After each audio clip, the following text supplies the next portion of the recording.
Hi guys, இனி நம்ம பார்க்க போகிறது ஒரு சூப்பரான ஒரு ஸ்கூல் கொரியன் ட்ராமா தான். இந்த சீரிஸோட ஒன்லைனர் என்னன்னா, ஒரு காலேஜில் ஒரு ப்ரொஃபசர், அது மட்டும் இல்லாமல் அவர் ஒரு லிட்ரேச்சர் அண்ட் ரைட்டர். இவர் ஒரு நாவல் எழுதியிருக்காரு 20 வருஷத்துக்கு முன்னாடி. அதுக்கப்புறம் அந்த ப்ரொஃபஸரால 2வது நாவல் எழுதவே முடியல.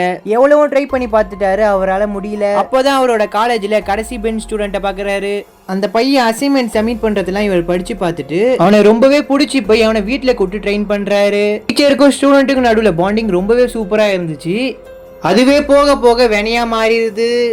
அந்த பையன் ஸ்டோரி ஏதுனானா அதுக்கு நடுவில் என்னென்னலாம் பிரச்சனை சமாளிச்சாங்க அப்படின்ட்டு ரொம்பவே சூப்பரா கொண்டு போன படம் தான் notes from the last hero. வாங்க நம்ம ஸ்ட்ரைட்டா வீடியோக்குள்ள போய் பார்த்துடலாம். ஸோ படத்தோட ஸ்டார்டிங்கே அந்த ப்ரொஃபஸரை தான் காட்டுறாங்க. அவரு காலேஜில் பசங்க எதனா அசைன்மெண்ட்லாம் படிச்சு பார்த்துட்டு இருக்காரு. இந்த பசங்க எழுதுறதும் அவருக்கு பிடிக்க மாட்டேங்குது. அதனால அந்த பேப்பரை அடிச்சு போட்டுது அவர் ரொம்பவே டிசப்பாயிண்ட் ஆயிடுறாரு. அடுத்த நாள் பசங்களுக்கு லெசனை நடத்திட்டு உங்க அசைன்மெண்ட்டை தான் நான் சைன் பண்ணிட்டேன், எடுத்துக்கோங்க அப்படின்ட்டு அவரு அந்த கிளாஸ் விட்டு கிளம்பிடுவாரு.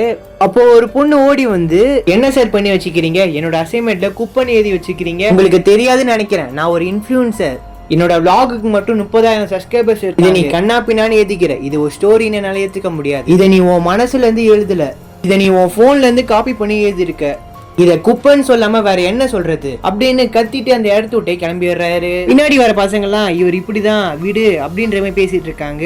அப்ப அவரை பார்க்கறதுக்கு பக்கத்து ஸ்கூல் டீச்சர் வந்திருக்காரு. உங்களுக்கு கிம்சூன்ற எழுத்தாளர் உங்களுக்கு தெரியுமான்ற மாதிரி கேட்க, அதுக்கு ப்ரொஃபஸரும் கிம்சூனா, ஆமா அவரே தான், நீங்க 2 பேரும் ஒன்னாதான் படிச்சீங்களாமே, அது மட்டும் இல்லாம உங்களோட க்ளோஸ் ஃப்ரெண்டும் சொல்லி கேள்விப்பட்டேன். இப்ப என்னன்னா அவர் ஒரு நாவல் எழுதியிருக்காராம். நம்ம ஸ்டூடெண்ட்டுக்கும் ஸ்டோரி மேல ஆர்வம் இருக்குது, அதனால அவரை சீஃப் கெஸ்டா கூப்பிடலான்னு இருக்கிறோம். இங்க சொன்னா அவர் வரேன்னு இருக்காரு. அப்போதான் முன்னாடி நடந்த பிளாஷ்பேக்கை காட்டுறாங்க. நம்ம ப்ரொஃபஸரும் அந்த கிம்யோங் கிட்ட போய், நான் ஒரு நாவல் எழுதுனல, அதை பப்ளிஷ் பண்ண உங்ககிட்ட கேட்டிருந்தேனே, என்ன ஆச்சுன்ற மாதிரி கேட்க, என்னால ரெக்கமெண்ட் பண்ணி ஃபீட்பேக் எழுதி தர முடியாது, நான் முன்னாடியே நிறைய பேருக்கு ஃபீட்பேக் எழுதி கொடுத்துட்டேன்.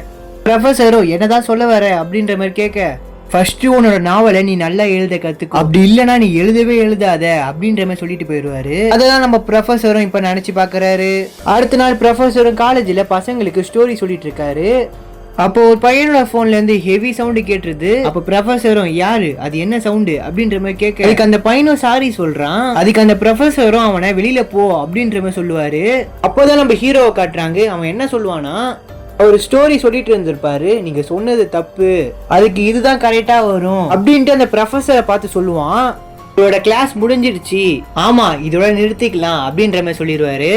போகும்போது எல்லாருமே அவங்களோட அசைன்மெண்ட்லாம் சப்மிட் பண்ணிட்டு போகிறாங்க. இப்போ ஹீரோவும் அசைன்மெண்ட்டை சப்மிட் பண்ணிட்டு போகிறான். நம்ம ஹீரோவே அவர் பார்த்துட்டு இருப்பாரு. அதுக்கப்புறம் அவனோட ஃப்ரெண்டோ, என்னை நீ காப்பாத்திடடா, இல்லைன்னா அவர் என்னை கொன்றுப்பாரு, அதனால உனக்கு நான் இன்னைக்கு ட்ரீட் வைக்கிறேன் அப்படின்ற மாதிரி பேசிட்டு போவாங்க.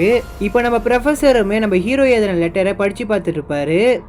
அதுல என்ன எழுதியிருக்கானா, நான் சேவை நான் வின்டர்ல தான் பார்த்தேன், ஸ்கூல் ஆரம்பிக்கிறதுக்கு முன்னாடி அது ஒரு தற்செயலா நடந்தது, நான் வேலை செய்யற ஹோட்டல்ல அவன் சாப்பிட்டு இருக்கும் போது போனை விட்டுட்டு போயிட்டான், கொஞ்ச நேரம் கழிச்சு அவனே திரும்ப வந்தா, நான் போனை எடுத்து கொடுத்துட்டேன், நாங்க சந்திச்சது தற்செயலா நடந்துக்கலாம், ஆனா நாங்க ஃப்ரெண்டா ஆனது தற்செயலா நடக்கல, அது நான் போட்ட பிளான் அப்படின்ற மாதிரி சொல்லுவான். அடுத்த நாள் காலேஜ்ல நம்ம சேவும் நம்ம ஹீரோ ஒன்னா உட்காந்துட்டு இருப்பாங்க.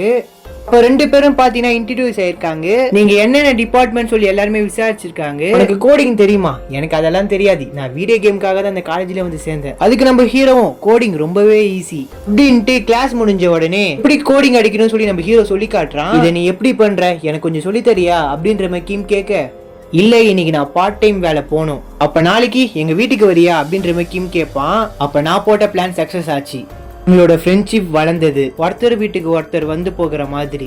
அதோட அந்த ஸ்டோரியை முடிச்சிடுறான். அதோட நம்ம ப்ரொஃபஸரும் அதை மூடி வச்சிடறாரு. அடுத்து அவன் என்ன எழுதுவான்றதை அடுத்த வீடியோல பார்ப்போம்.